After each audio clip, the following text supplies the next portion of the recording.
Bienheureuse cette maman. Mes enfants bien-aimés, me voilà ici pour donner le départ à votre préparation à la fête de ma mère immaculée. Je vous ouvre la porte de cette merveilleuse créature, qui par sa conception immaculée et par la plénitude de grâce dont elle fut enrichie, a constitué les délices du cœur du Père, et a pu être ma demeure digne. Voilà pourquoi je me réjouis de vous parler d'elle, pour vous inviter à vous préparer avec beaucoup d'amour pour la fêter. Tout bon fils ressent pour sa mère beaucoup de reconnaissance et beaucoup d'estime, mais si cette mère apparaît revêtue de dons particuliers du ciel et ornée de blancheur immaculée et de beauté et de bonté extraordinaires, alors le Fils ne peut pas ne pas la proclamer bénie et bienheureuse. C'est cela qui se produit dans mon cœur envers Marie, mon incomparable maman. Que soit toujours bénie cette créature sublime, qui dépasse en beauté la splendeur du ciel.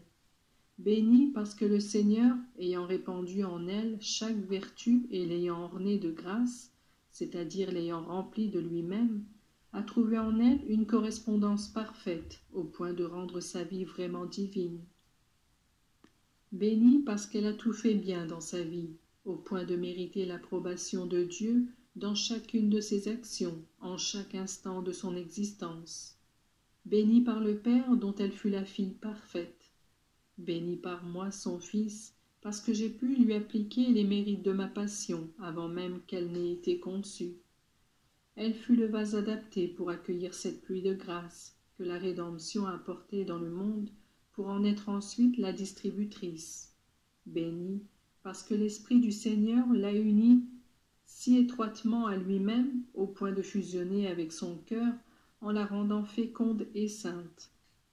Bénie et bienheureuse cette maman qui apparaît dans la lumière du ciel pour rendre bienheureux tous les saints. Bénie parce que sa mission de mère, étendue à toutes les créatures, peut recevoir et donner cette joie que la maternité n'est pas avare à donner, et qui se multiplie chaque fois qu'elle donne la vie. Bienheureuse, parce que m'accueillant en son sein très pur, elle peut accueillir avec moi toutes les âmes désireuses de salut. Voilà, mes enfants, pourquoi vous devez vous préparer à la solennité par 9 jours de prière, pour que en elle et au moyen d'elle, vous soyez vous aussi bénis, afin que votre vie, rendue semblable à la sienne, soit agréable au Dieu, un Étrine, et que vous soyez vous aussi bienheureux, c'est-à-dire que le salut en elle et avec elle vous soit plus facile et soit pour vous source de bonheur sur terre et au ciel. Mes enfants, comment devez-vous vous préparer? Je ne vous demande pas des choses extraordinaires. Je désire seulement votre conversion, parce que vous ne pourriez pas vous approcher d'elle avec une âme souillée de faute. Mais la conversion doit s'opérer en vous au moyen d'elle. Implorez par conséquent la douleur de vos péchés, pour que ce soit elle qui vienne à vous prendre dans ses bras, comme elle l'a fait un jour avec moi, quand on m'a déposé de la croix. Elle vous purifiera même des plus petites imperfections, et elle rétablira vos liens avec Dieu. Se convertir, cela signifie changer de manière de vivre, ou perfectionner ce qui pourrait être considéré comme bon. Personne ne peut accomplir mieux qu'elle, que Marie, la toute pure, ce travail d'assainissement. Elle qui n'a pas connu la faute et qui l'a toujours détestée dans son cœur.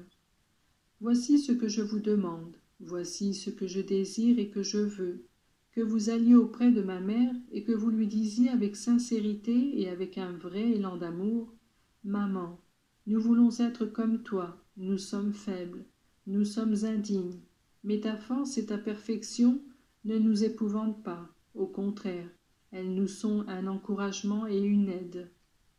Je vous suivrai dans vos efforts et je vous ouvrirai la route.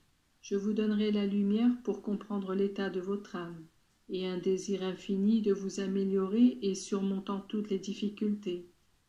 Quand dans le ciel commence à se manifester l'aurore avec cette clarté teintée de rose, vous dites « c'est une belle journée » et vous vous sentez plus serein.